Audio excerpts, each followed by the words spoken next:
કરયલગય મુત્તીણમ તિથ્થયર સમાણ ચરણ ભાવાણમ તાણમ વિભુજ્ય દુઃકર મેયંતિ અહો મહચ્છર્યમ.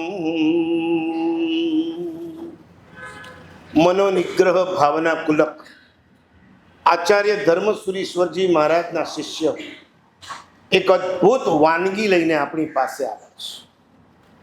જેમ જમવામાં મેનુ ચેન્જ થાય અને મજા આવી જાય, એમ આ એક ગ્રંથ આપણે ચેન્જ કર્યો, મજા આવી. રોજ સવાર પડે ને હું એનો સ્વાધ્યાય કરું, એમ થાય કે આ ગ્રંથને વધારે પોપ્યુલર બનાવવો જોઈએ. એક ગાથા ઉપર એક પેજનું ચિંતન લખાઈને 44 પેજનું સરસ મજાનું એક પુસ્તક રેડી થાય, તમારા માટે કેપ્સ્યુલ બની જાય. જ્યારે પણ મન આડું અવળું થઈ જાય, આમાંની કોઈ પણ એક ગાથા લઈ એના વિવેચનને વાંચો, 100% મન ઠેકાણે આવી જશે. આ ગાથામાં બહુ સરસ વાત લખી છે. તીર્થંકર જેવું જે લોકો ચારિત્ર પાળતા હોય છે, જીન કલ્પી, જીન એટલે ભગવાન, કલ્પ એટલે સમાન, પરમાત્મા જેવું ઉત્તમ ચારિત્ર પાળનારા, એમના માટે લખે છે તાણમ વિહુજ્ય દુઃખર. એમને પણ પોતાના મનને ઠેકાણે રાખવું બહુ દુષ્કર છે. તીર્થંકર તો કેવળ જ્ઞાન પામી ગયા છે. કેવળ જ્ઞાન પામ્યા પછી મનની કોઈ જરૂર નથી, અમન. અને એને જ કરે છે લોકો નમન. જેને મન ન હોય એને જ કરાય નમન. તીર્થંકરને મન નથી, માટે એને કરીએ છીએ નમન. ગણધરોને મન નથી, માટે એને કરીએ છીએ નમન. અને ગુરુ ભગવંતો પણ એ સાધનામાં અગ્રેસર છે, માટે એમના ચરણોમાં છે નમન. તીર્થંકર જેવા ચારિત્ર પાળવાની ભાવના રાખનારા, પ્રયત્ન કરનારા અહીંયા કહે છે કે એમને પણ પોતાના મનને કંટ્રોલમાં લેવું બહુ દુષ્કર છે. આજે હું 3-4 ગાથા તમારી સામે મૂકીશ અને પછી હું આગળ વધીશ. ગાથા નંબર 7. મણ નિગ્રહ વિશાસો કૈયાવિલ જુજ્જયહમ કાવું અપરિવાયમ નાણમ ઉપન્નમ જાનમ જીવાન. કોઈ એવો દાવો મત કરજો. લાઈફમાં ક્યારેય છાતી ઠોકીને તમે કહેતા નહીં કે મેં મારા માઇન્ડ ઉપર કંટ્રોલ કરી લીધો છે, મને મારા માઇન્ડનું મેનેજમેન્ટ કરતા આવડી ગયું છે. નો, ના પાડે છે. કોઈ એમ કહેતું હોય તો એનોય વિશ્વાસ નહીં કરતા, અને તમારું મન એમ કહેતું હોય કે હું તમારા કંટ્રોલમાં છું તો એનોય વિશ્વાસ નહીં કરતા. તાણન હુજ્જ વિશ્વાસો. જીવનમાં ક્યારે, મેં 2 દિવસ પહેલા જ કીધું હતું, દાદા ગુરુદેવ પ્રેમસુરી મહારાજ 68 વર્ષનો પર્યાય, અને એ કહેતા હતા મને ખુદને પણ મારા મન ઉપર ભરોસો નથી. મન એવું વિચિત્ર છે, જ્યાં સુધી તમને કેવળ જ્ઞાન ન થાય. પ્રશ્ન કરે છે, તમારા જેવાએ પ્રશ્ન કર્યો તો ગુરુદેવ અમારે મન ઉપર વિશ્વાસ ક્યારે કરવાનો? એમણે બહુ જવાબ સરસ આપી દીધો. અપ્રતિપાતી જ્ઞાન જીવને પ્રાપ્ત ન થાય ત્યાં સુધી જીવે આ મન પર વિશ્વાસ નથી કરતો. અપ્રતિપાતી એટલે જે આવ્યા પછી જાય. મતિ જ્ઞાન, શ્રુત જ્ઞાન સમ્યક તો હોય ત્યાં સુધી રહે, સમ્યક તો ચાલ્યું જાય, મિથ્યાત્વ આવે એ ચાલ્યું જાય. અવધિ જ્ઞાન બહુ આ ભાવમાં રહે, આવતા ભાવમાં નહીં મળે. મન પર્યવ જ્ઞાન એ પણ 6ઠા 7મા ગુણસ્થાનકમાં રહેતા સાધુ ભગવાનને પ્રાપ્ત થાય. તો એક જ જ્ઞાન એવું છે, આવ્યા પછી જાય નહીં, તમને મોક્ષ સુધી પહોંચાડનારું. કયું જ્ઞાન? અને આ કવિ લખે છે આ કેવળ જ્ઞાન ન થાય ત્યાં સુધી મન પર વિશ્વાસ નહીં કરતા. અલ્ટિમેટલી મેં હમણાં જ તમને કહી દીધું કે કેવળ જ્ઞાન આવે એટલે મન ઓટોમેટિક ચાલ્યું જતું હોય છે. ટૂંકમાં અનંત કાળ સુધી આ મન કદાચ મળે ને તો પણ એનો વિશ્વાસ નહીં કરે. આ મન દ્વારા જ તમારે કેવળ જ્ઞાન પ્રાપ્ત કરવાનું છે. એ કેવળ જ્ઞાન મેળવવા માટેનો પ્રયત્ન કરો. જે દિવસે તમને કેવળ જ્ઞાન મળી જાય એ દિવસે તમને મન પર ભરોસો કરવાની છૂટ, પણ એ વખતે મનની જરૂર જ નથી. એટલે અહીંયા સરસ વાત કરી કે જ્ઞાન ન પ્રાપ્ત થાય ત્યાં સુધી તમારા જીવનમાં તમે મન પર વિશ્વાસ નહીં કરતા. ગાથા નંબર 8. થેવ મણ દુઃખયસ્સાવી જાણંદો અયવ દારૂણ વિવાગમ જહ કહ વિખંચિય મણમ ધારેમી એગ વત્થુમ્ય. આ ગ્રંથકાર આપણને કહે છે, થેવમ, મેં મારા મનની અંદર એક નાનકડો દુર્વિચાર કરી નાખ્યો. તો લખે છે, જાણંતો અયવ દારૂણ વિવાગ, એક નાનકડો ખોટો વિચાર પણ તમને ભવાંતરમાં બહુ કડવા ફળ આપવાનું છે. ક્રોધ એ વાચિક દોષ છે, ઈર્ષ્યા એ માનસિક દોષ, વિકાર એ માનસિક દોષ. આવે છે પેલી વાત, રૂકમી ઓલા મંત્રીની સામે જુએ છે, શીલ સન્ના આગળ જતા એને એ વખતે વિકારથી જોયું છે. આગળ જતા દીક્ષા લીધી, દીક્ષા લીધા પછી આચાર્ય સુધી પહોંચી ગયા અને પ્રવચનમાં એમણે એટલું જ કીધું, ના, હું તો તમારી પરીક્ષા કરતી હતી. આ મનથી કરેલો વિકાર એ આટલો નાનકડો ખોટો વિચાર એને એના ભવની પરંપરા વધારતી. આખી જિંદગી ઉત્તમ ચારિત્ર પાળો, પણ એક વખત કરેલા ખોટા વિચારને દબાવો. એ દબાવેલો વિચાર તમને ભવાંતરમાં કેટલાય ભવો સુધી સંસારમાં રખડાવીશ. બોલો, આખા દિવસમાં કેટલી વખત મનમાં ખોટા વિચાર આવે છે. અહીંયા લખ્યું, આકાશમાં સૂર્ય પર દ્રષ્ટિ પડે પછી કેટલી મિનિટ સુધી રાખો? વૈશાખ મહિનો 12 વાગે સૂર્ય ઉપર તમારી દ્રષ્ટિ ગઈ, મિનિટ કે સેકન્ડ? સેકન્ડ કે નેનો સેકન્ડ? આમ ગઈ નથી, ખેંચીને આપણે પાછી લાવીએ છીએ. આ ગ્રંથકાર પણ લખે છે, મન ક્યારેક ખોટી જગ્યાએ ચાલ્યું જાય એને ખેંચીને પાછું તમે તમારા કંટ્રોલમાં લઈ જાઓ. અહીંયા ટેગલાઈન લખી છે ને, માઇન્ડ, હે નહીં, એની નીચે શું લખ્યું છે બોલો તો જરા. તમે જો તમારા મનને તમારા કંટ્રોલમાં નહીં રાખો તો મન તમને એના કંટ્રોલમાં રાખી દેશે. મનને કંટ્રોલમાં રાખવાનો છે. અને એના માટે કેટલું સરસ દ્રષ્ટાંત આપ્યું. સૂર્ય તરફ દ્રષ્ટિ કરો ને ઝાટકો મારીને ખેંચી લ્યો છો. ખોટા વિચારમાં મન ગયું, એને ઝાટકો મારી પાછું ખેંચ્યું. તમારે જ નિગરાની રાખવી પડશે. You are inspector. ઇન્સ્પેક્શન તમારે જ કરવાનું છે.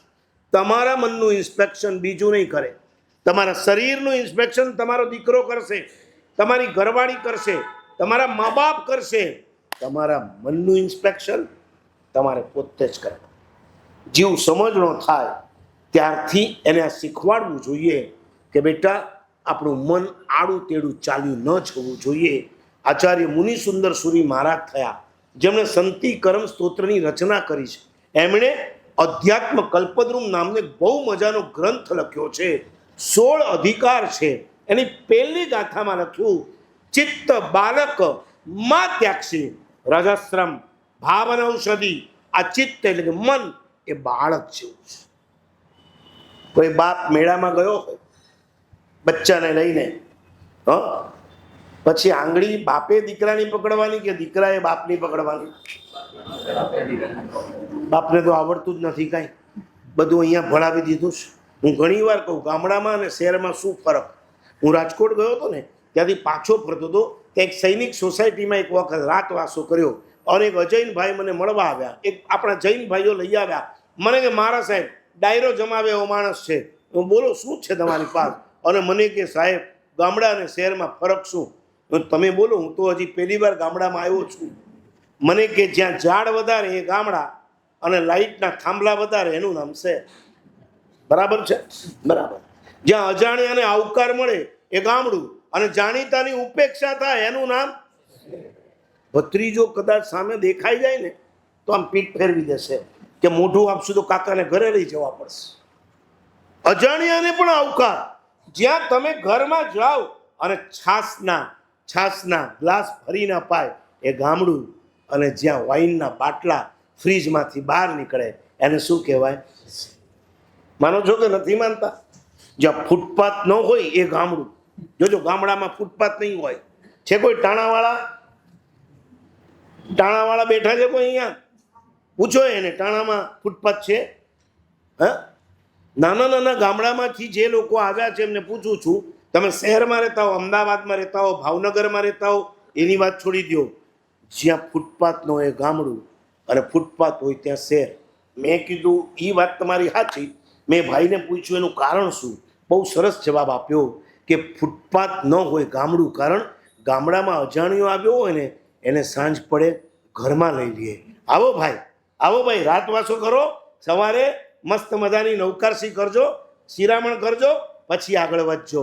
એટલે ત્યાં ફૂટપાથની જરૂર નથી. શહેરમાં કોઈ ભાવ પૂછતું જ નથી. એને રાતવાસો કરવો ક્યાં? લે ભાઈ, તારા માટે ફૂટપાથ બનાવીશ, આ ચટાઈ પાથરીને લાંબો થઈ જા, સવાર પડે ને રવા. હોય છે કે નથી હોતા? ફૂટપાથ પર પણ ઘણા હોતા હોય છે કે નથી હોતા? અને એક વાત એને બહુ સરસ કરી, સૌથી છેલ્લી, હજી એને ઘણી કરી હતી, આપણે તો ટાઈમ બીજો એમાં ખોટો ખવાઈ જાય. મને કે મારા સાહેબ, જ્યાં રામચંદ્રજી આગળ ચાલે અને સીતા મૈયા પાછળ ચાલે એ ગામડું, અને જ્યાં સીતા મૈયા આગળ ચાલે, હજી સાંભળો તો ખરા, રામચંદ્રજી એક કેડમાં લવ અને બીજા કેડે કુશ એને લઈને ઢળાતો ચાલો થતો હોય એને શહેર. સાચી વાત. આ ફૂલ ફટાક થઈને આગળ ચાલતા હોય અને તમે કુલીની જેમ સામાન લઈને પાછળ આવ્યા. ટ્રેનમાંથી ઉતર્યા પછી સામાન કોને ઉચકવાનો? છોકરા કોને ઉચકવાના?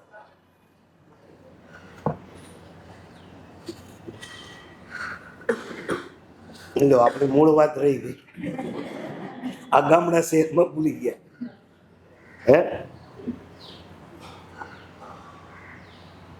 મનને ખેંચીને પણ દુર્વિચારમાંથી શુભ વિચારમાં લેતા. અને હવે જે વિચિત્રતા આપણે એક કમ્પ્લીટ કરી, કઈ હતી? મનની વિચિત્રતા કલ્પના અને મનની વિશેષતા, એને આપણે કમ્પ્લીટ કરી. આજે બીજા નંબરની મનની વિચિત્રતામાં જઈએ. આ ડાળી ઉપર કોઈ બેઠો છે ત્યાં? વાંધો છે. એના માટે અહીંયા બહુ સરસ વાત લખી છે. નંબર 4, આજની ગાથા નંબર: પાણી પૂડ નિબીડ પીડીય રસમ પિચ્છામી તહવી છત્તી ગયામ અહય ઉવાયમ પુનરવિ કેરી સમન્નવાણું સરામી. મનની ચંચળતા. મન કેવું છે? ચંચળ. આ વાત એ ચાલતી કે ચિત્ત બાળક માં ત્યાગશે. ચિત્ત બાળક, અને જે બાળક ચંચળ હોય, મા બાપ એની આંગળી પકડે. ઘણી વાર એક પ્રસંગ કહેતા હોઈએ છે, બ્રિજ ઉપરથી છોકરો અને બાપ જઈ રહ્યો હતો. બે બાજુ જાળી નહોતી અને નીચે પાણી હતું, એટલે ચારે બાજુ જોવામાં બાપને થયું આ છોકરો ક્યાંક આગળ ન જતો રહે. એટલે બાપે કીધું, બેટા મારી આંગળી પકડ. હવે ઘણી વાર જે અકલ બાપમાં નથી હોતી ને એ અકલ દીકરામાં હોય છે. હું કહો છું? હા, એ બોલાય એમ નથી અને ના એ પડાય એમ નથી. નાના છોકરાને બાપ કહે છે કે બેટા મારી આંગળી પકડી લે, તું ક્યાંક આગળ ચાલ્યો જઈશ, જાળી નથી, પગ સ્લીપ થઈ જાય, નીચે પડી જવાય. ત્યારે છોકરાએ આંગળી પકડવાને બદલે પાછળ લે. બેટા આમ કેમ કરે છે? પપ્પા એક વાત સમજી રાખો, હું હજી નાનો છું, હું આંગળી પકડીશ ને તો મને છોડી દેતા વાર નહીં લાગે. પકડવી હોય તમે મારી પકડો, જેથી હું કદાચ આઘો પાછો થવા માંગુ તો પણ ના. સમજાણું કઈ? ભગવાનની આંગળી તમારે પકડવાની કે ભગવાનને આપણી આંગળી પકડવા દેવાની? રેવા દો ને. હવે ભગવાનના તમારે પગ પકડવાના અને ગુરુને તમારી આંગળી સોંપી દે. પ્રભુના ચરણ અને ગુરુને તમારો હાથ આપી દો. એકવાર ગુરુ તમારો હાથ પકડી લેશે પછી નહીં છોડે. આવે છે વાત રામાયણમાં કૈવટની. કૈવટ નાવિક હતું. રામ લક્ષ્મણને સીતાને સરયુ ક્રોસ કરવી હતી. વહેલી સવાર હતી, નાવ જોઈતી હતી. નાવિકને ઉઠાડ્યો, ના પાડી દીધી. આ કાંઈ ટાઈમ છે? સુવા દો ને શાંતિથી. બીજો ત્રીજો લક્ષ્મણનો પિત્તો ગયો. લક્ષ્મણ સામે ડાયનેમિક પર્સનાલિટી છે. રામ સ્ટેટિક છે, લક્ષ્મણ ડાયનેમિક છે. મહાભારતમાં દ્રૌપદી ડાયનેમિક્સ, યુધિષ્ઠિર સ્ટેટિક્સ. એક વાત સમજી રાખજો, ઘર ચલાવવું હોય ને તો ઘરમાં એક ડાયનેમિક હોય તો બીજા એ સ્ટેટિક થઈ જવા, જેમ તમે થઈ ગયા છો. ઘરવાળા ડાયનેમિક હોય તો તમારે સ્ટેટિક, તમે ડાયનેમિક હોય તો એને સ્ટેટિક. આકાશમાં સૂર્ય અને ચંદ્ર બેવ જોઈએ કે ના જોઈએ? ભલે વારા ફરતી, પણ જોઈએ કે ના જોઈએ?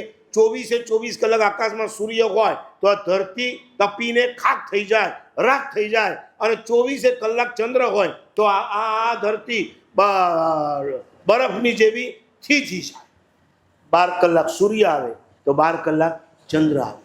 એમ આ 24 કલાક જે ઘર ચલાવવાનું છે ને, એમાં એક ડાયનેમિક જોઈએ, એક સ્ટેટિક જોઈએ. તમને ખબર છે, ઘર બનાવતા આવડે છે, ઘર ચલાવતા નથી આવડતું. આપણા ગામમાં ઘર કેવા બનાવતા હતા ખબર? આજે તો તમારા ટાવરો બની ગયા, પેલા નળિયાવાળા હતા. નળિયા જોયા છે? આ નવા લોકોએ તો એ નહીં જોયા. નળિયા, એક ઊંધું એક ચત્તું, એક ઊંધું આમ આ ક્લિપ મારે ને, ક્લિપ, ઊંધું ચત્તું, એવી રીતના સીલિંગમાં નળિયા ગોઠવાય. સુનામી આવે ને તો પણ એમાંથી એકે ના ખસે, એટલી મજબૂત પકડ હોય. પણ તમે માર્ક કર્યું, બધા જ નળિયા જો ચત્તા રાખીએ તો ફૂ, અને ઊંધા રાખીએ તોય ઉડી જાય. ઘર બનાવવું હોય એક ચત્તું એક ઊંધું, ઘર ચલાવવું હોય એક ઊંધો ચાલે, એકે ચત્તા થઈ જવાનું, ઘર ચાલશે. બે જણા જો સામે આવી જશે, ઘર ચાલે ખરું? ઝૂકી છે. એક જણે માથું ઉચક્યું તો બીજાએ શું કરવાનું? ઝૂકી છે. તમને ખબર, ઊંચા નાળિયેરીના ઝાડ પડી જાય છે. કેટલા મજબૂત હોય એના મૂળિયા, એ પડી જાય છે. કેમ? झुकेगा नहीं, ये सब पुष्पा के भाई बहन है, वो झुकेंगे नहीं. અને એની સામે તમે ઘાસનું તણખલું જોજો, એના ઉપર જેવો પાણીનો પ્રવાહ આવશે, આમ સૂઈ જશે, ઉપરથી આખો પ્રવાહ પસાર, વળી પાછું બેઠું થઈ જશે. મલકાતું. કઈ સમજાય છે કે પછી હું બોલું છું ને તમે સાંભળો છો? એક સાથે મેં કેટલા દ્રષ્ટાંત આપી દીધા તમારા ઘર ચલાવવાના. મારે તમારા મન સુધારવાના આપવાના છે, પણ વચ્ચે આવ્યું તો મેં કીધું લાવ, આયે દેતો જાઓ. સુધરો. અહીંયા લખે છે,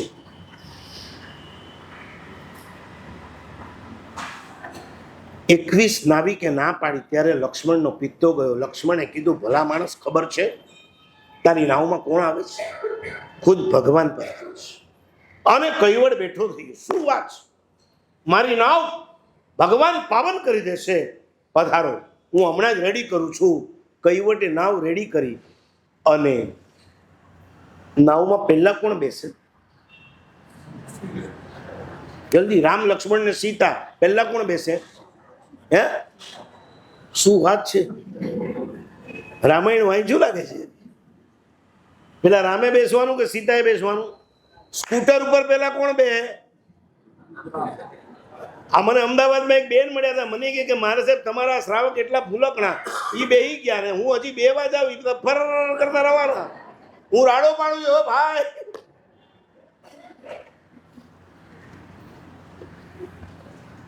રેલવે સ્ટેશન પર એક ભાઈ રામાયણ વાંચતા હતા તો બીજા એની મસ્કરી કરી. ભલા માણસ, 21મી સદીમાં રામાયણ? એટલી વારમાં ટ્રેન આવી ને ભાઈ ચડી ગયા, ઘરવાળી રહી ગઈ. અડધા કલાકમાં ભાઈ પાછા આવ્યા ને લેવા. ઓલા ભાઈએ એને બોલાવ્યો, જો ભાઈ રામાયણ વાંચ્યું હોત ને તો આ ગડબડ ના થાય. પેલા સીતાને ચડાવવાની, પછી રામે ચડવાનું. લેડીઝ ફર્સ્ટ બોલો છો બધે. સીતાજી ગયા, રામચંદ્રજી ગયા, છેલ્લે લક્ષ્મણ ગયા. સડસડાટ સરયુ નદીના પાણીને વીનતી નાવ આગળ વધે છે. 20 મિનિટ થઈ, બરાબર મિડલમાં નાવ આવી. અને એ જ વખતે કૈવટના મનમાં વિચાર આવ્યો. ગજબનો ભગત છે રામચંદ્રજીનો. કૈવટને વિચાર આવ્યો, આ નાવ જો આમ સડસડાટ ચાલી જશે, સામે કિનારો દેખાય, ભગવાન મારી નાવમાંથી ઉતરી જશે. મારા પ્રભુને મારી નાવમાં વધારે બેસાડવા હોય તો મારે શું કરવું? અને એને ગોળ ગોળ નાવ ફેરવવાની શરૂ કરી. મધ દરિયે, મધ નદીમાં ગોળ ગોળ શરૂ કરે. 1, 2 ને 3 રાઉન્ડ માર્યા. લક્ષ્મણ સમજી ગયો આ ગરબડ છે, અને લક્ષ્મણનો પિત્તો ગયો. એ ભાઈ, નાવ બરાબર છે, સડ બરાબર છે, પવન બરાબર છે, દિશા બરાબર છે, તો સીધે સીધી ચાલતી સીધે સીધી જવા દો ને, ગોળ ગોળ શા માટે ફેરવે છે? લક્ષ્મણનો ગયો તો કૈવટ નહીં ગયો?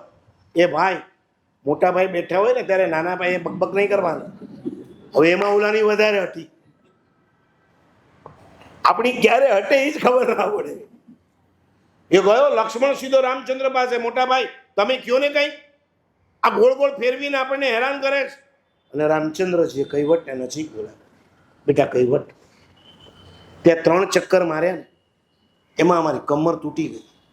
અમે રથમાં બેસતા ટેવાયા છીએ, ઘોડા પર બેસતા ટેવાયા છીએ, હાથી પર બેસતા ટેવાયા. અરે पैदल चलते हमें मजा आता है, लेकिन हम जिंदगी में कभी नाव में नहीं बैठे. तूने आज नाव में 3 चक्कर लगाए, कमर टाइट हो गई. અને એ વખતે કૈવટે શું જવાબ આપ્યો છે? ભગવાન, એક 3 ચક્કર માર્યા એમાં તમારી કમર જો ટાઈટ થઈ ગઈ હોય તો તમારો આ ભક્ત 84ના ચક્કર મારી રહ્યો છે, એનું શું થતું હશે? એના માટે પણ આ નાવની અંદર આપ બિરાજમાન. શું ભક્તિ છે! મનને પરમાત્માની સાથે કેવું જોડી દીધું હશે કે જેને 2 ચોપડી પણ નથી ભણ્યો એની પાસે પણ લાજવાબ લોજિક છે. રામચંદ્રજીની બોલતી બંધ કરી નૌકા આગળ વધી, કિનારો આવ્યો છે. રામચંદ્રજીએ પોટલીમાં હાથ નાખ્યો, ચારાની કાઢી, નાવમાં બેઠા છે ને, ભાડું તો આપવું પડશે. લે કૈવટ, તેમને સરયુ પાર કરાવીશ, એનું ભાડું લઈ લે આ ચારા. અને કૈવટના હાથ પાછળ. ભગવાન, મેં આના માટે તમને આ મારી નાવમાં નથી બેસાડ્યા. એક અજૈન માણસ પણ ભક્તિ જ્યારે પરાકાષ્ઠાએ પહોંચે છે ત્યારે આન્સર કેવા અદ્ભુત નીકળે છે. એણે રામચંદ્રજીને કીધું, ભગવાન, મેં આપને સરયુ પાર કરાવી, એના બદલામાં કંઈક આપવું છે ને, મને આ સંસાર સાગર પાર કરાવી દો, એના સિવાય બીજું કાંઈ નથી. રામચંદ્રજીના હાથ જોડાઈ ગયા. કમાલ, કમાલ કૈવટ, મારી લાઈફમાં તારા જેવો ભક્ત મેં નથી જોયો. અને નાવ ઊભી રહી. તમને ખ્યાલ હોય ને, નાવમાં બેઠા છો,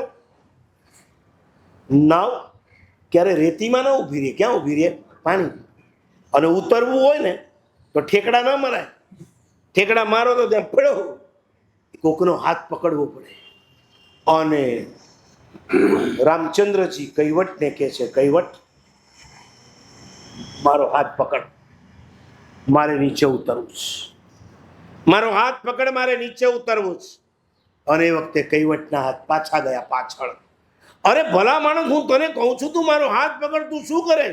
ત્યારે કૈવટ કહે છે, ભગવાન, પકડવો હોય તમે મારો પકડો, હું તમારો નહીં પકડું. કારણ કે મને ખબર છે કે ભગવાન જ્યારે આપણો હાથ પકડે છે ને પછી ક્યારેય છોડતા નથી. હું કદાચ પકડીશ તો છોડી દઈશ. સમજાય છે? કોઈ ગુરુનો હાથ પકડી લ્યો, બધા કામ તમારા બેડા પાર થઈ જશે.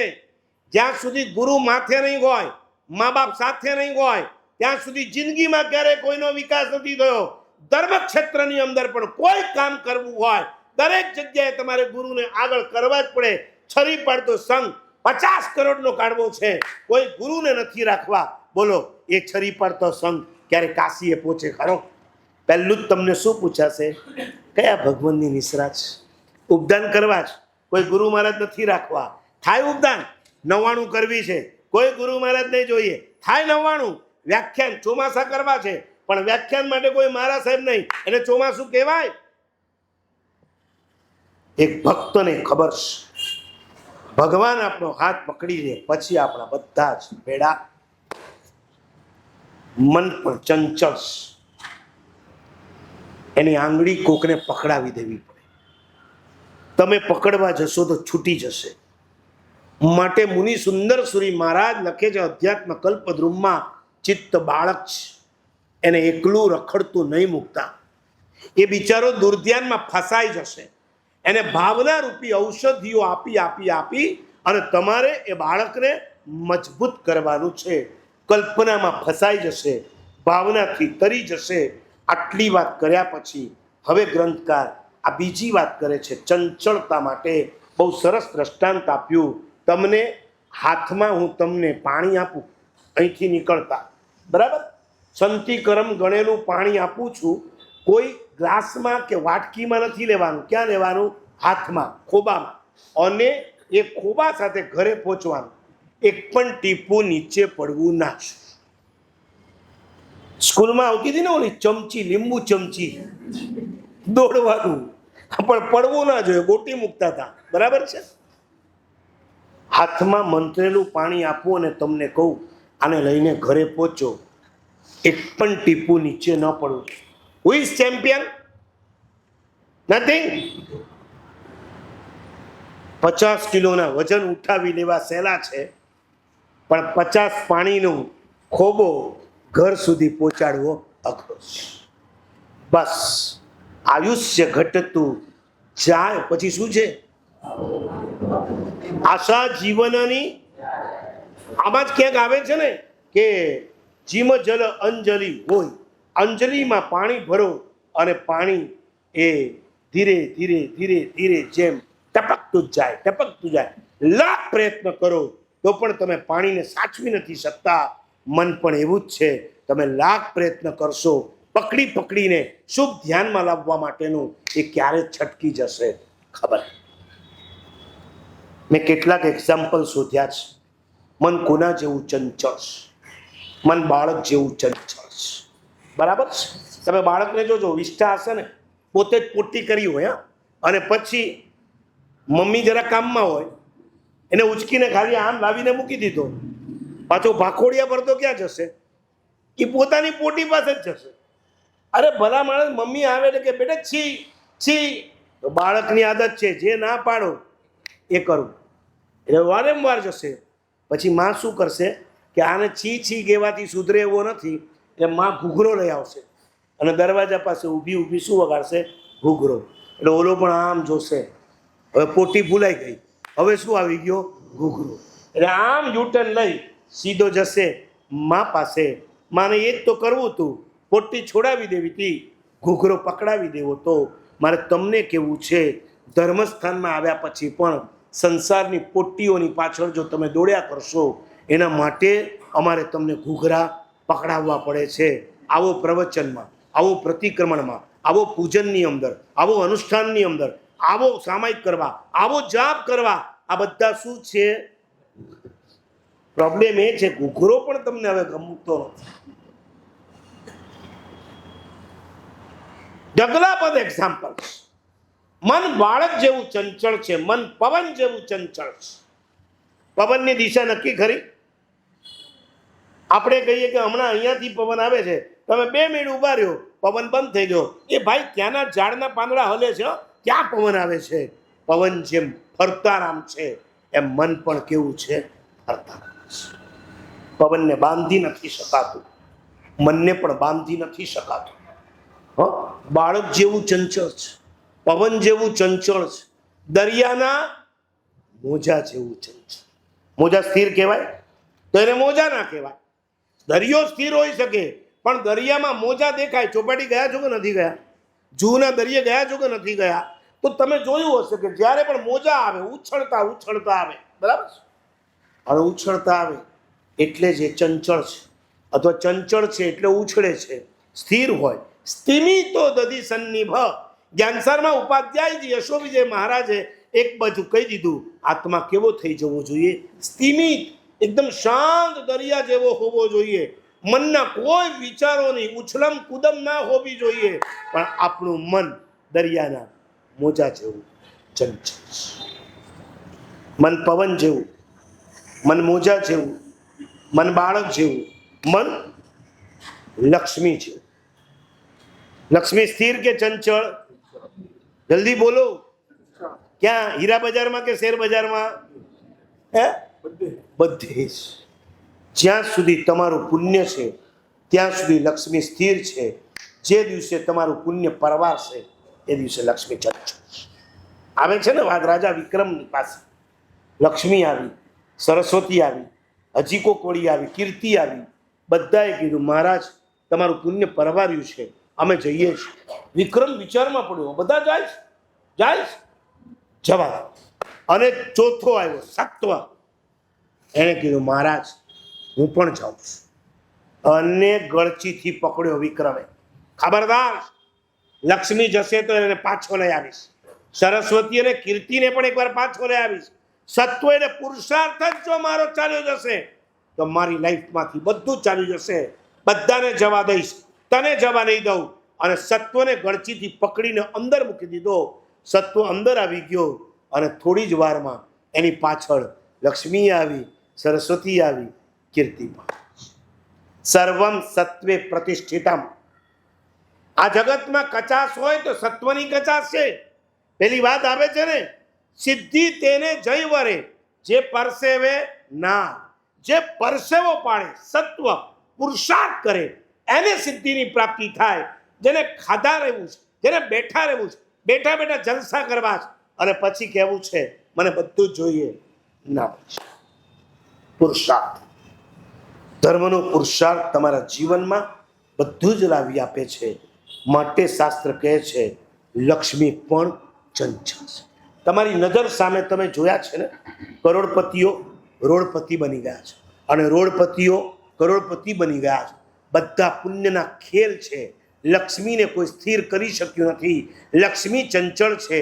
મનની જેમ જેમ લક્ષ્મી ચંચળ, જેમ પવન ચંચળ, જેમ દરિયાના મોજા ચંચળ અને જેમ બાળક ચંચળ છે. હજી એક એક્ઝામ્પલ આપું, તમે આપો, બધા મારે જ આપવાનો. કંઈક તો હોમવર્ક કરીને આવો.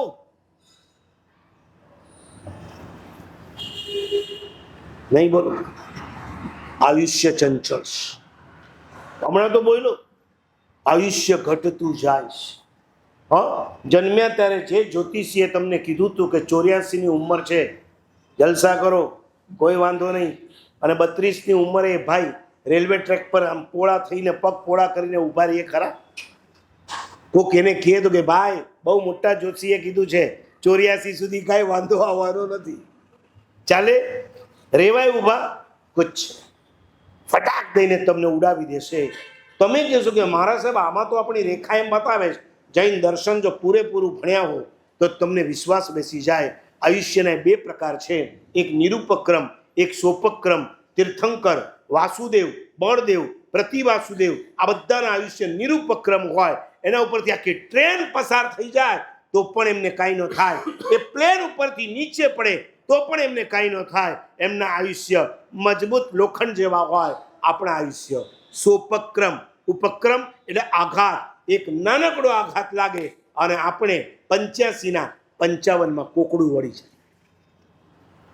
બૃહદ સંગ્રહણીમાં 7 પ્રકાર બતાવ્યા છે આપણા આયુષ્યના ઉપક્રમ લાગવાના. અજ્જવસાણ નિમિત્તે આહારે વેયણા પરાગાય ફાસે આણાપાણું સત્તવ્યમ જીજ્જયે આવું. આ 7 પ્રકારે તમારું આયુષ્ય સમાપ્ત થઈ જાય. ઝેર પેટમાં જાય તો જીવે માણસ. ભયાનક કોટીના અધ્યવસાય વિચાર આવી જાય તો પણ માણસ મરી જાય. કોઈ નિમિત્ત કાંટો વગેરે લાગે એમાંથી ગેંગ્રીન થઈ જાય, પસ થઈ જાય, આખા શરીરમાં ફેલાઈ જાય અને માણસની ઉપડી જાય. આહાર, તુકારામ મુંડેને તો ખરેખર ધન્યવાદ આપો. હું તો કહું કે એને આપણું આહાર વિજ્ઞાન બતાવો. हमारे भगवान ने ये बताया है कि 15 दिन के ऊपर नहीं चलता है ચોમાસા के अंदर. આ આખું આહાર વિજ્ઞાન જો એને બતાવશો ને તો આખા મુંબઈની બેન્ડ વગાડી દેશે. મને કાલે આ પ્રિતેશભાઈએ કીધું અમદાવાદમાં કે ક્યાંક આપણો જૈન પરિવાર રાતના જમવા ગયો, સવારમાં ફૂડ પોઈઝન, 5 વર્ષની બેબલી ખતમ. અત્યારે છાપામાં ભરી ભરીને આવે છે કે નથી આવતું? ટીવીમાં તમે જોતા હશો કે નહીં જોતા હો? આહાર, વેદના, શરીરમાં ભયાનક કોટીની વેદના થાય, સહન ન થાય, આયુષ્ય પૂરું થઈ જાય. પરાઘાત, પરાઘાત એટલે જે સહન ન થાય એવા વાક્યો તમને કોઈ બોલે, સહન ન થાય. તમને ખબર છે આપણે ત્યાં કોકનું મૃત્યુ થયું હોય ને બાપનું, તો એ દીકરાને સીધે સીધું નથી કહેવાતું. કહેવાય ક્યારેક બાપ ઉપર બહુ લાગણી હોય તો દીકરાને એટેક આવી છે. આ પરાઘાત. અને શ્વાસ અટકી જાય તો એ માણસનું આયુષ્ય પૂરું થઈ જાય. અધ્યવસાય, નિમિત્ત, આહાર, વેદના, પરાઘાત, સ્પર્શ સ્પર્શ. પહેલાના કાળમાં 20 કન્યાઓ આવતી હતી. એ 20 કન્યા ખાલી એક નખ તમને મારે, એ નખની અંદર પણ ઝેર હોય, એ ઝેર તમારા શરીરમાં જાય અને તમને ખતમ કરે. અને શ્વાસોશ્વાસ, આ 7 આયુષ્ય ચંચળ છે. ભરોસે નહીં બેસતા.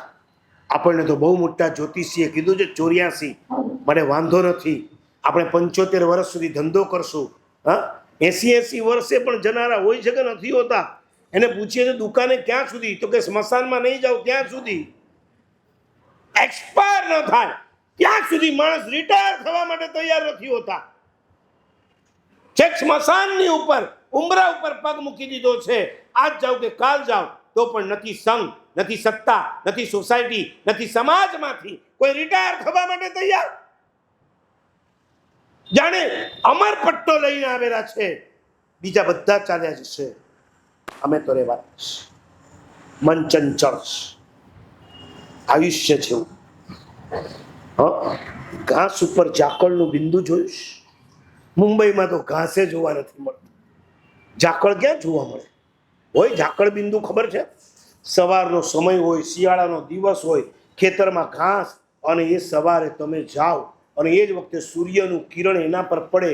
હા, મોતી જેવું ચમકે કે ના ચમકે, એ ક્યાં સુધી? વૈરાગ્ય શતકમાં શ્લોકો ભરી ભરીને આ મનની ચંચળતા માટે ઉપમાઓ આપી. જલલવ તરલમ જીયમ અથિરા લક્ષી ભંગુરો દેહો. પાણીના બિંદુની જેમ આ જીવન ચંચળ છે. લક્ષ્મી જેમ અસ્થિર છે, એમ આ શરીર પણ ક્ષણ ભંગુર છે. હું ચંચળતાના આટલા એક્ઝામ્પલ એટલા માટે આપું છું કે આટલું આપ્યા પછી તમને મારે એટલું જ સમજાવવાનું છે કે મન ચંચળ છે. હવે વારંવાર નહીં કહું પાણીના મોજા જેવું ચંચળ, પવન જેવું ચંચળ, બાળક જેવું ચંચળ, લક્ષ્મી જેવું ચંચળ, આયુષ્ય જેવું ચંચળ, એમ વારંવાર નહીં કહું. એકવાર તમને સમજાવી દીધું, હવે તમને માત્ર એ સમજાવીશ. મન ચંચળ છે. મનની ચંચળતા કેવી છે? ઉપાધ્યાય યશો વિજય મહારાજ જ્ઞાનસારમાં 3જા અષ્ટકના 1લા શ્લોકમાં લખે, વત્સ કિમ ચંચલ સ્વાંતો ભ્રાંત્વા ભ્રાંત્વા વિસિદસી નિધિમ સ્વસન્નિધાવેવ સ્થિરતા દર્શય. ચંચળતાની અપોઝિટ શું આવે? સ્થિરતા. કલ્પનાની સામે શું હતું? ભાવના. ચંચળતાની સામે શું આવશે? પણ મજાની વાત એ છે, કોઈ બેનનું નામ સ્થિરતા સાંભળ્યું? ચંચળ બેન ઘણા હોય. 50 વર્ષ પહેલા નામ પડતા હતા ને, ચંચળ બેન, ચંપા બેન, ચમેલી બેન, ચાંદની બેન. એ સુધરીને ચાંદની થઈ ગઈ તો ચંચળ મળશે. પણ સ્થિરતા, બહેનો અને સ્થિરતા, વાતમાં શું માનશે?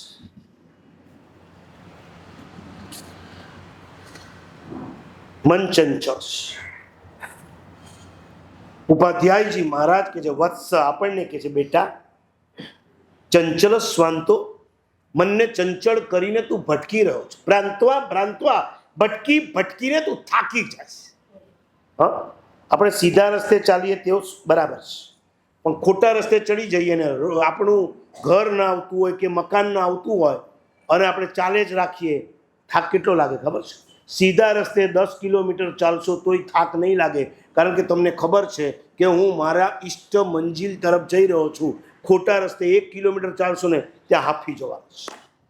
હે, અમે કોઈ વિહાર કરતા જતા હતા, અમને કોઈએ કીધું 10 કિલોમીટર પર ગામ આવશે. હવે અમારા તો પગ જ કહી દે કે 10 કિલોમીટર થઈ ગયા. અમારે સ્પેડોમીટરની કોઈ જરૂર ના પડે. અમારા પગ કહી દે 10 કિલોમીટર આવી ગયા. 10 કિલોમીટર આવે એટલે ગામ આવે. ગામ આવે એ કઈ રીતના ખબર પડે? ગામ બહાર કૂવો હોય, એક નાનકડું તળાવ હોય, બહેનો પાણી ભરવા માટે આવતી જતી હોય. આ ગામડાની વાત કરું છું. અને મોટું વડનું ઝાડ હોય, એની નીચે બેઠા હોય, ગાયો આવતી જતી હોય.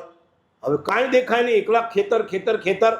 એક ગોવાળિયો મળ્યો એટલે એને પૂછ્યું, ભૈયા ગાંવ કિતના દૂર હે ઓર યુ? એટલે મેં કીધું હવે 5 મિનિટ લાગશે. 5 મિનિટ ચાલે, ગામ ન આવ્યું. વળી પાછો બીજો મળ્યો, એને પૂછ્યું ગાંવ કિતના લંબા હે? અરે પાસ में तो है. મેં કીધું આ હવે એક જ જવાબ આપે છે, પણ ચાલ્યા વગર છૂટકો નથી. વળી 5 મિનિટ ચાલ્યા, વળી ગામ ન આવ્યું, કાંઈ એની નિશાની પણ ન દેખાય. એ ત્રીજાને પૂછ્યું, અરે ये तो है. પછી તો એની પકડી બોચી। 15 मिनट से पूछ रहे गांव कितना लंबा है, सब बोल रहे ये रहा ये रहा ये रहा। એને બોચી છોડાવીને કીધું 1 मिनट महाराज, आप तो संत हो, आपको क्या ज्यादा समझाने का, एक बात समझ लीजिए, गांव हमेशा चलने से आता है, पूछने से नहीं आता। ચાલો પૂછ કર્યા કરશો તો ગામ નથી આવવાનું। આપણને એમ લાગ્યું કે 5 મિનિટે પૂછીએ છીએ, હકીકતમાં આપણે દોઢ મિનિટે પૂછતા હોઈએ। આપણને એમ થાય 1.5 મિનિટ થઈ એટલે 5 મિનિટ થઈ ગઈ, 1.5 મિનિટ થઈ એટલે 5 મિનિટ થઈ ગઈ, હજી કેમ ગામ નથી આવ્યું? અલ્ટિમેટલી 5 મિનિટે જ ગામ આવી। મન ચંચળ છે। નાના બાળકને સામાયિકમાં પરાણે બેસાડો, એની માની હાલત ખરાબ કરી નાખશે। મમ્મી ક્યારે પૂરું થશે? મમ્મી કેમ હજી કાંટો આગળ નથી જતો? મમ્મી હું શું કરું? કરે છે કે અરે સામાયિકની ક્યાં માંડો છો? વેકેશન આવે છે અને આ મમ્મીઓને ત્રાસ થઈ જતો। હકીકત છે કે નાના બચ્ચા જેના ઘરમાં હશે, ત્રાસ અને ત્રાસમાંથી છૂટવા। મને ભીવંડીમાં એક છોકરો મળ્યો, બહુ ધાર્મિક વૃત્તિનો। શનિવાર રવિવાર મેં કીધું ક્यों आया नहीं? छुट्टी के समय में तो तू सुबह में आ जाता है, क्यों नहीं आया? अरे मम्मी काम में थी। तो तू क्या करता था? मैंने पूछा मम्मी को, मम्मी मैं क्या करूं? मम्मी ने मुझे कहा ले मोबाइल देखते। તમારા ત્રાસને છોડાવવા માટે તમે તમારા સંતાનને ભટકાવી રહ્યા છો। ઓલરેડી એક તો બાળક વાંદરા જેવું હોય। હ શાસ્ત્રમાં એક ચંચળ ઉપમા શેની આપી છે? મનની વાંદરા છે। બોલી સચ્ચાઈ મેં કીધી હતી ને, મોરું મન વોદરૂ રે, એ તો ફદક ફદાકા। મારવાડીઓ એ ખાસ ગોખવા જેવી છે। કડે ગયા પારસમલજી આજ નહીં આયા, જનનું નામ લો હોય જ નહીં દેખાય એરું હે। ભાવસી પહેલા કેણું થઈ જાય ને કે આજ મોરું નામ લેવાના, તો હું પહેલેથી આવતો।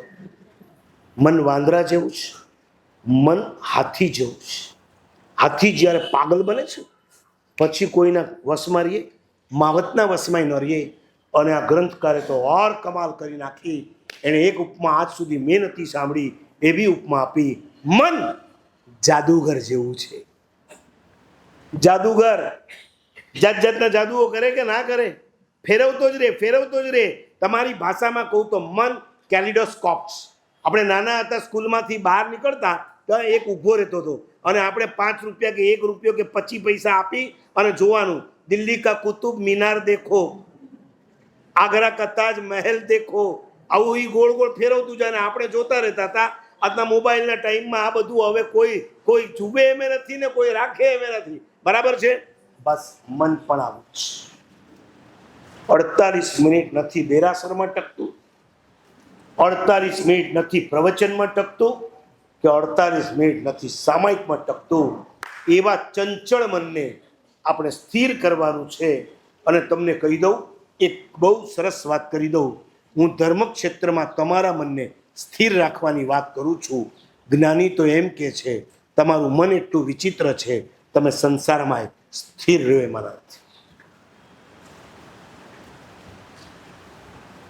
સંસારમાં તમે સ્થિર નથી। બોલો, એક ઘર લીધા પછી નક્કી કરવાનું હવે આ ઘરને છોડવાનું નહીં। જેવા રૂપિયા વધે છે ઘર છૂટે છે, સામે એક નવી સ્કીમ બને છે, ચાલો આ ઘર છોડીને હવે એ ઘરમાં જાઓ। તમારો ટાટિયો ક્યાં સખણો રહે છે આપો છો।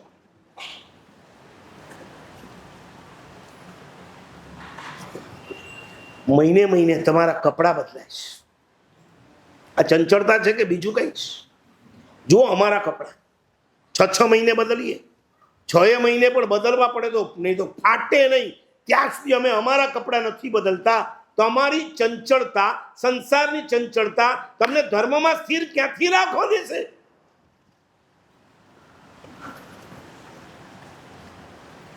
નથી કપડામાં સ્થિર, નથી દાગીનામાં સ્થિર। ફેશન બદલાય છે, તમારી બધી જ આઈટમ બદલાય છે।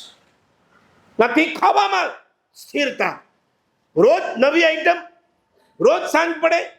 પહેલાના કાળમાં પૂછી લેજો, ગામડાની અંદર મારવાડની અંદર હશે જાડી કોબાવાળી બાટી, મુગરી દાળ, પંચકુટી દાળ, બસ 2 મળી ગયું, બીજું કાંઈ ન જોઈએ। અને આપણા કાઠિયાવાડની અંદર રોટલો ને શાક, ખીચડી ને, બોલો ને ખરા બિપિનભાઈ, ખાધા છે કે નથી ખાધા? ખીચડી ને કઢી, રોટલો ને શાક, આ મળી ગયો એટલે જાણે 32 પકવાન મળી ગયા. મુંબઈમાં આવીને બગડ્યા કે સુધર્યા? પાછા પોતે જ બોલશે બગડ્યા. ચંચળતા, એકની એક વસ્તુ ન ચાલી શકે, એકના એક કપડાં ન ચાલી શકે, એકના એક દાગીના ન ચાલી શકે, એકનું એક ઘર ન ચાલી શકે. તમને કહું, હવે એવો કાળ આવી રહ્યો છે, એકના એક લગ્ન નહીં ચાલે. નહીં, હસો નહીં, હું બહુ ગંભીરતાથી વાત કરી રહ્યો છું. મારી પાસે 5 મિનિટ છે, 5 મિનિટમાં એક એક્ઝામ્પલ આપીને હું મારું પ્રવચન પૂરું કરીશ. અહીંયા જેટલા ખુરશી ઉપર બેઠા છે, ઓલમોસ્ટ એના લગ્નને 50 વર્ષ થયા હશે કે નહીં થયા હોય? બિપિનભાઈ થઈ ગયા 50? ગોલ્ડન જ્યુબિલી ઉજવી હતી, સારું કહ્યું. 50 વર્ષ લગ્નના આજના કાળની અંદર થાય ને, આજની નવી પેઢીને આશ્ચર્ય થાય છે કે કાકા તમે લોકો રહી કઈ રીતના શક્યા. એક કાકાને 80 વર્ષ થયા અને એના લગ્નને 60 વર્ષ થયા, અને કાકાનો ઇન્ટરવ્યુ લેવા માટે પત્રકાર આવ્યા કે તમારા સુખી લગ્ન જીવનનું રહસ્ય શું? 60 વર્ષ એક જ વ્યક્તિ સાથે તમે કાઢ્યા કઈ રીતના? કાકાએ સરસ જવાબ આપ્યો, લગ્નના દિવસે અમે બંને નક્કી કર્યું હતું કે જે દિવસે ઝઘડો થાય એ દિવસે એક જણે ઘરમાંથી નીકળી જવાનું. 60 વર્ષથી ઘરની બહાર જ છું. ઘરમાં રહીને 50 વર્ષ લગ્ન થયા હોય, ઝઘડા, મનમુટાવ, મતભેદ બધું જ થયું હોવા છતાં આપણી કાઠિયાવાડી ભાષામાં કહું ને, એમણે એમનો સંસાર રોળવી લીધો. અને આજની નવી પેઢી આવતીકાલે લગ્ન છે ને, આજે છોકરી કહી દે છે પપ્પા ये शादी नहीं होगी. એન્ગેજમેન્ટમાં જેના બાપે 10 લાખનો ખર્ચો કર્યો હોય એ છોકરીને કહો તો ખરા કે બેટા 10 લાખ કઈ રીતના ભેગા થાય, તારા બાપે કેવા પસીના પડ્યા ત્યારે આ 10 લાખ, અને તું એક ઝટકામાં કહી દે છે ये शादी नहीं होगी. શરમ, બેશરમ એટલા થઈ ગયા છે કે લગ્ન કર્યા પછી પણ ડિવોર્સ લેતા હવે વાર નથી લાગતી. મારા કરતા વધારે એક્ઝામ્પલ તમારી પાસે છે. હું સંસારની વચ્ચે નથી રહેતો, તમે સંસારીઓની વચ્ચે રહ્યો છો. તમારું 250નું કુટુંબ છે, તમારી પાસે 5-15 આવા દ્રષ્ટાંતો હશે. મારા સાહેબ કેવા છોકરાઓ છે, મા બાપે પાઈ ભેગા કરીને લગ્ન કરાવ્યા અને મહિનામાં તો છોકરી પાછી આવી. મળે છે કે નથી મળતા? આ ચંચળતા. મા બાપને કહું છું, બીજા બધી ડિગ્રીઓ પછી આપો, તમે એને સ્થિરતા, જીવનમાં સ્થિરતા કઈ રીતના લાવવાની એ શીખવાડો. આ અસ્થિર મગજ, અસ્થિર મન છે ને, છેક ડાયવોર્સ અને છેક સુસાઇડ સુધી લઈ જાય છે. સુશાંત સિંહ રાજપૂત જેવો હોશિયાર ગણાતો એક્ટર પણ જો ચડી ગયો હોય, અને ગુરુદત્ત જેવો પણ જો ચડી ગયો હોય, જેટલા પણ એક્ટર, સેલિબ્રિટી જેણે પણ ડિવોર્સ લીધા હોય અથવા સુસાઇડ કર્યા હોય, એના માટે એક જ વાક્યમાં કહી દઉં, આ મનની અસ્થિરતા.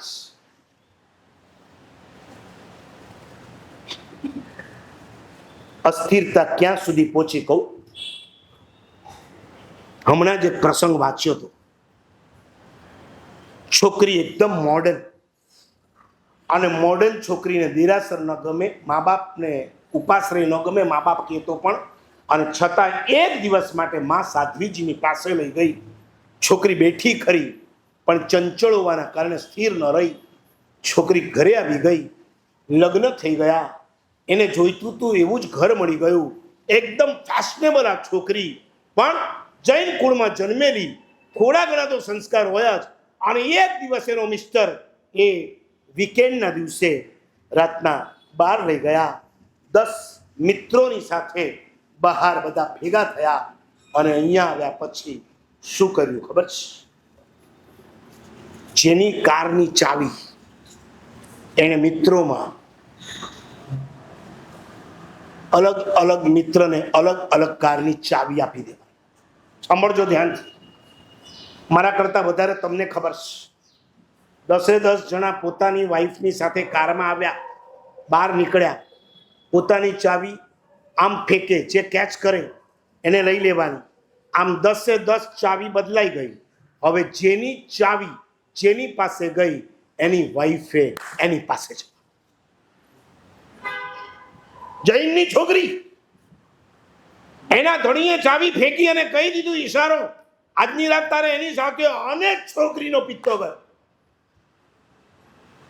શું સમજે તું મને? વેશ્યા છું, તને પરણીને આવી છું. એક રાત નહીં, એક મિનિટ માટે પણ કોઈની પાસે નહીં જાઉં.